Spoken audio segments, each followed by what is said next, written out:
በዛሬው ዕለት ጠቅላይ ሚኒስትር ዶክተር አብይ አህመድ ለሁሉም ኢትዮጵያውያኖች መልእክታቸውን አስተላልፈዋል። ፈረሱም ሜዳውም ይኸው ብለዋል። ይህን መልእክታቸው ሙሉ መልእክታቸውን ወደ እናንተ ላድርስ። ኢትዮጵያ ለታሪካዊና ታላቁ ሀገራዊ ምክክር በምትሰናዳበት በዚህ ወሳኝ ታሪካዊ ወቅት ለመላው የሀገሬ ልጆች የማስተላልፈው ታላቅና የከበረ ጥሪ ያለኝ ነገ የሚጀመረው ውይይት ፍቱን የፖለቲካ መድረክ ብቻ ሳይሆን የእኛንና የመጪውን ትውልድ ዕጣ ፈንታ ወደፊት ተስፋ ሙሉ በሙሉ የሚወስን አዲስ ታሪክ ምዕራፍ ጨምሮ ነው። ለሀገራችን ዘላቂ ሰላም፣ መረጋጋት፣ ሁለንተናዊ ብልጽግና የምትተጉ የኢትዮጵያ ታላቅነት ግድ የሚላችሁ ሁሉ ፈረሱም ሜዳውም ይኸው። ትናንት አባቶቻችንና እናቶቻችን በአድዋ ለሀገር ነጻነት ለሉዓላዊነትና ለክብሯ ሲሉ ደማቸውና አጥንታቸውን እንደተዋደቁላት ሁሉ ዛሬም ኢትዮጵያ የታሪክን አደራ የሚሸከሙ የቁርጥ ልጆቿን ትፈልጋለች። ሆኖም ዛሬ ሀገራችን የምትሻው ጠመንጃን ያነገበ ሳይሆን በሐሳብ ብስለት፣ በእውነት፣ በእውቀትና በጽናት ታጥቀው የተሰናዱ የሰላም ታጋዮችን ነው። እኛም ዛሬ እንደ ትናንቱ በታላቅ የድል ዋዜማ ላይ እንገኛለን። ምክንያቱ ደግሞ ኢትዮጵያና ሕዝቦቿ ማሸነፋቸው አይቀሬ ነው። በሰለጠነ ንግግር፣ በሰላማዊ ውይይትና ሀገራዊ መግባባት የገጠሙን ፈተናዎች በሙሉ አልፈን ወደ ብልጽግና በጋራ እንሻገራለን ሲሉ የኢትዮጵያ ጠቅላይ ሚኒስትር ዶክተር አብይ አህመድ በአሁኑ ወቅት ለኢትዮጵያኖች በሙሉ መልእክታቸውን አስተላልፈዋል። ከዚህ አስደንጋጭ ፍርስራሽ ውስጥ ህፃን ልጅ በህይወት ተረፈች ቢባል ማን ያምናል? የዓመቱ አስገራሚ ተአምር ዛሬ ተመልክተናል። ፈጣሪ ግን ምን ይሳነዋል? ክብር ለፈጣሪ እያላችሁ ኮመንቱን አጥለቅልቁት። የሰው ልጅ ተስፋ በሚቆርጥበት ሁሉም ነገር አከተመ በሚባልበት ቅጽበት ፈጣሪ ግን በሚያስደንቅ ጥበቡ ተአምርን ያስመለክተናል። ዛሬ በአዲስ አበባ ግራር ኮንዶሚኒየም አካባቢ የተከሰተው አደጋ አስፈሪ ነበር። ይህ የምትመለከቱት ምስልም እጅግ አስፈሪ ነው። በሲኖ መኪና ሙሉ በሙሉ የወደመችው ይህች ቪትስ መኪና ውስጥ የነበረችው ህፃን ሴት ልጅ ግን ያለምንም ጉዳት በሰላም ተርፋለች። የመኪናው ፍርስራሽ ለተመለከተ ሰው ማመን ቢከብድም ህፃኗ ከዚህ ፍርስራሽ ውስጥ በሰላም ስትወጣ በቦታው የነበረው የሰዎች ጩኸትና የደስታ ለቅሶ የፈጣሪን ሕያውነት የመሰከረ ድንቅ ቅጽበት ነበር። ታዲያ እናንተስ ስለዚህ ቅጽበት ምን ትላላችሁ? ሐሳባችሁን አጋሩኝ። ዛሬ እጅግ የሚያሳዝን የትራፊክ አደጋ ደርሷል። ዛሬ አዲስ አበባ ላይ መዲናችን አዲስ አበባ ላይ እጅግ የሚያሳዝን የትራፊክ አደጋ ደርሷል። በዛሬው ዕለት ከስልጤ ሰፈር ወደ ግራር ኮንዶሚኒየም በሚወስደው መንገድ ላይም አስደንጋጭ የትራፊክ አደጋም ተከስቷል። አንድ ጭነት መኪናም ሲኖትራክ ማለት ነው ቁልቁለቱ በሚወርድበት ወቅት ፍሬን እምቢ በማለቱ ወይም ደግሞ በመበላሸቱ ምክንያቱም ከቁጥጥር ውጪ ሆኖም ነበር። ታዲያ በአደጋው ምክንያቱም በግምት ማለት ነው እስከ 6 የሚደርሱ መኪናዎች ላይ ጉዳት መድረሱም ተገልጿል። በአደጋው አንድ ሰው ቪትስ ውስጥ የነበረ ሰው ማለት ነው ከባድ የተባለ ጉዳት ደርሶበትም በአስቸኳይ ወደ አለርት ሆስፒታል ተወስዶ ሕክምና እርዳታ እየተደረገለት እንደሚገኝም እንግዲህ ከአካባቢው የወጡ መረጃዎችን ያሳዩ ይገኛሉ። ደግሞ ሙሉ በሙሉ በተበላሸው ቪትስ ውስጥም የነበረች አንዲት ህፃን ልጅ ያለምንም ጉዳት ማለት ነው በሰላም መውጣት ትችላለች። ይህ አደጋ እንግዲህ ሁላችንም ሊያስተምረን የሚገባ ከባድ ክስተት ነው። መኪናው መንዳት ከመጀመራችን በፊትም የቴክኒክ ብቃት በተለይ ደግሞ የፍሬን ስርዓቱን መፈተሽ ፍጹም ምርጫ የማይሰጠው ጉዳይ እንደሆነም ልንገነዘብ ይገባል። የጥቂት ደቂቃዎች ጥንቃቄ ፍተሻ የራሳችንና እንዲሁም ደግሞ የሌሎች ንጹሃን ዜጎች ህይወት መታደግ እንችላለን። እንግዲህ እጅግ በሚያስገርም ሁኔታ ቪትስ መኪና ውስጥ የነበረች ህፃን ልጅ ማለት ነው ያለምንም ጉዳት በሰላም መትረፍ ትችላለች። ታዲያ መኪናው ስብርባሪ ወይም ከጀርባ እንደምትመለከቱት ማለት ነው ፍርስራሹን ስንመለከት ምንም ቢከብድ ማለት ነው ህፃኗ ግን ከፍርስራሹ ውስጥም በሰላም ስትወጣ በቦታው የነበሩ ሰዎች ጨዋታና የደስታ ለቅሶ ልብ የሚነካም ነበረ። ታዲያ የሰው ልጅ ተስፋ መቁረጥ ወደ ታላቅ ደስታ የቀየረ ድንቅ ቅስፈትም ነበረ የህፃኗ ልጅ መዳን ማለት ነው። እንግዲህ ለተጎዱ ቤተሰቦች ቶሎ እንዲያገግሙ መልካም ምኞቴ ነው። መልካም ቀን። ቲክቶከሮች እና ሌሎች ማህበራዊ ሚዲያ ላይ የሚሰሩ ኮንተንት ክሬተሮች ምዝገባ አስገዳጅ ሊሆን ነው።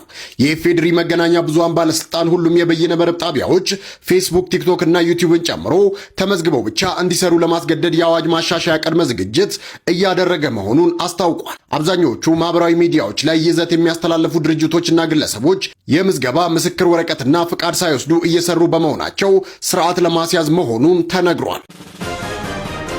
እኛዋን እናት በዘነዘና መታ ገላለች። እቺ ሴት የ35 ዓመቷ መሰረት ወርቅነህ ስትባል የአርሲ ከተማ ነዋሪ ስትሆን ተከራይታ የምትኖርበት ቤት ጉዳማ ሂርፕ የተባለ በእድሜ ከርሷ የሚያንስ ነው። ወጣት ጋር ፍቅር ትጀምራለች። ለ4 ዓመት ያህልም አብረው ይቆያሉ። ቅድሚያ ግን ለጅምና ለጉዞ የሚሆኑ እጅግ ዘመናዊ የሚተሽል ሌዘር ቦርሳዎች በ2700 ብር ከነጻ ዴሊቨሪ ጋር በቴሌቫ ባክሽ የተሸጠ ይገኛል። ለማዘዝ በዚህ ስልክ ደውሉ ወይም አካውንታቸውን ጎብኙ። በድንገት ግን ጉታማ ሌላ ልጅ ሊያገባና ሰርጉ በወላጆቹ ቤት እየተደገሰ መሆኑ እንደሰማች በጣም በመናደድ ለሰርጉ 1 ሳምንት ሲቀረው እናቱ ቤት በመሄድ ዓመት ወይዘሮ ሚሉንን ጭንቅላታቸውን በብረት ዘነዘና በመምታታቸው እንዲያልፍ አድርጋለች ተብሏል። በዚህ ጥፋቷ ታስራ በ23 ዓመት እስራት እንድትቀጣ ተወስኗል።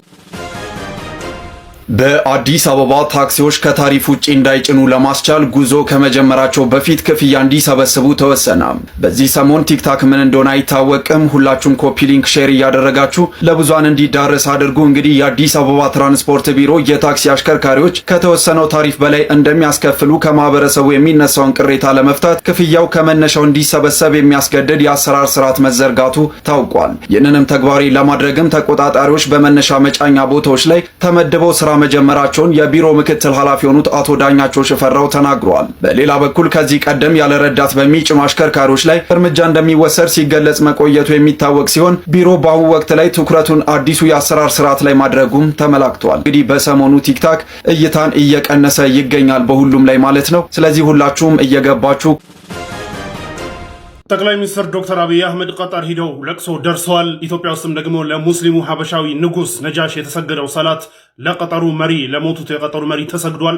በትናንትናው ዕለት እንግዲህ ዶክተር አብይ አህመድ ጠቅላይ ሚኒስትር ዶክተር አብይ አህመድ እንግዲህ ቀጠር ሂደው ለሼክ ተሚም ቢን ሐመድ አልታኒ ጋር ለቅሶ ደርሰዋል። ሼክ ተሚም እንግዲህ አባታቸው መሞታቸውን ታውቃላችኋል። አሚር አልዋሊድ የሚባሉት ወይም አባትየው አሚር የሚባሉት የሼክ ተሚም አባት እንግዲህ ሞተው ነበርና ትናንት ቀብራቸው ከተፈጸመ በኋላ እንግዲህ ሉሳይል ቤተ መንግስት ውስጥ ያው ለቅሶ ተቀምጠው ነበር። የተለያዩ ሀገራት መሪዎች እየመጡ ለቅሶ እየደረሱ ነበር። እንግዲህ ዶክተር አብይ አህመድም ሂደው ለቅሶውን ደርሰዋል። ከዛ ውጭ እንግዲህ የሶሪያው አህመድ ሸርዕም ነበረ፣ የካዛኪስታን የምናምን የፓኪስታኑም ሻባዝ ሸሪፍም ነበረ። የተለያዩ መሪዎች እየመጡ ነበር። የሳውዲ ትልልቅ ዴሌጌሽኖች ብቻ ብዙ ዴሌጌሽኖች እየሄዱ ነበረ። ያው ጠቅላይ ሚኒስትሩም ሂደው ለቅሶ ደርሰዋል። በሌላ በኩል እንግዲህ ኢትዮጵያ ውስጥ ደግሞ ረያን ጦር ኃይሎች አካባቢ የሚገኘው ረያን መስጂድ ውስጥ እንግዲህ የኢትዮጵያ እስልምና ጉዳዮች ጠቅላይ ምክር ቤት ፕሬዚዳንት ሼህ ሐጂ ኢብራሂም ቱፋ የመሩት ሰላትና ሌሎች ትልልቅ የመጅሊስ አመራሮች እና መላው ኢትዮጵያ እዛ አካባቢ ያለው እንግዲህ የኢትዮጵያ ህዝብ ጀማዓው በተገኘበት ሰላት አልጋኢብ ተሰግዷል ማለት ነው። እንደምታውቁት ረሱል ሰለላሁ ዐለይሂ ወሰለም ለሀበሻው ንጉስ ነጃሺ ሲሞት ሰላት አልጋኢብ ሰግደዋል። ሰላት አልጋኢብ እና ሰላት አልጀናዛ የሚባሉ ሰላቶች አሉ። ያው ጀናዛው ሲኖር ሰላት አልጀናዛ ይሆናል። ካልሆነ ግን ሩቅ ቦታ ያለ ጀናዛ ከሆነ ግን እዚህ ሆነህ እንግዲህ ለሞተው ወንድምህ ሰላት ሰግደህ ዱዓ ታደርጋለህ። ይህ ሰላት አልጋኢብ ይባላል እና ይህንን ሰላት አልጋኢብ እንግዲህ ሰግደዋል። ከሰገዱም በኋላ ኢንተርቪው ሰጥተው ነበር ሼህ ሐጂ ኢብራሂም ቱፋ ለአልጀዚራ አፍሪቃ ምናምን የተለያዩ ዘገባዎች ይዘው ወጥተዋል። ሀዘናቸውን ገልጸዋል። ምን ያህል ጥሩ ሰው እንደነበረና ያው ጥሩ ሰው መሆኑን ሬኮግናይዝ አድርገው እንግዲህ ሀዘናቸውን ገልጸዋል። ለማንኛውም አሚር አልዋሊድ በጣም ጸዴ ሰው ነበረ። በጣም ብዙ ነገር አድርጓል። ቀጠርን በተለይ ከምንም አንስቶ እንግዲህ እዚህ ደረጃ ደርሳትና ኢንተርናሽናሊ በደንብ ሪስፔክትድ የሆነች ኔጎሽየተር ሀገር እንድትሆን ያደረጋት እንግዲህ እሱ ነው። አልጀዚራን የመሰለ ተቋም ያቋቋመው እሱ ነው። የመጀመሪያው የገዛን ብሎኬድ ሰብሮ የገባ የመጀመሪያው የፎሬን መሪ የተሚም አባት እንግዲህ አልአሚር አልዋሊድ ሼክ ሐመድ ቢን ኸሊፋ አልታኒ ናቸው። ይህ ሁሉ ታሪክ የነበረው ሰው ነበረ። እንድ ደግሞ በአረብ ሀገር ታይቶ በማይታወቅና ባልተለመደ መልኩ 2013 ላይ በቃኝ ስልጣን ወጣቱ ይምራ ብሎ ልክ እንደ ማንዴላ ስልጣኑ ለልጁ ለወጣቶቹ ያስረከበ ሰው ነው። እንደምታውቁት የሌሎች ሀገራት በተለይ የሚድልስ ሀገራት ንጉሶች ያው 90 ዓመቶም ገብተው እስኪሞቱ ድረስ ስልጣን አይለቁም። ጀለስ ግን የተለየ ሰው ነበረ። ለማንኛውም አላህ ይርሐመው። ከዚህ ከተጨፈለቀ የመኪና አደጋ ውስጥ ሰው ተርፏል ቢባል ማን ያምናል? ህፃኗ ያለምንም ጉዳት ከዚህ መኪና ውስጥ የወጣችም ሲሆን ዛሬ በአዲስ አበባ ግራር ኮንዶሚኒየም አካባቢ እጅግ አስደንጋጭ የትራፊክ አደጋ ተከስቶም ነበር። በአደጋው በምስሉ ላይ የምትመለከቷት ቪትስም በሲኖ ትራክ ተጨፍልቃ ሙሉ በሙሉ የወደመችም ሲሆን አስገራሚውና ማመን የሚከብደው ነገር ግን በመኪና ውስጥ የነበረች ህፃን ሴት ልጅ ያለምንም ጉዳት በሰላም መውጣቷ ነው። ፍርስራሹን ለተመለከተ ሰው በህይወት ይተርፋል ብሎ ማሰብ እጅግ የሚከብድ ቢሆንም ህፃኗ በሰላም ስትወጣ በቦታ የነበረ ሰው በደስታና በእንባም ተሞልቷል።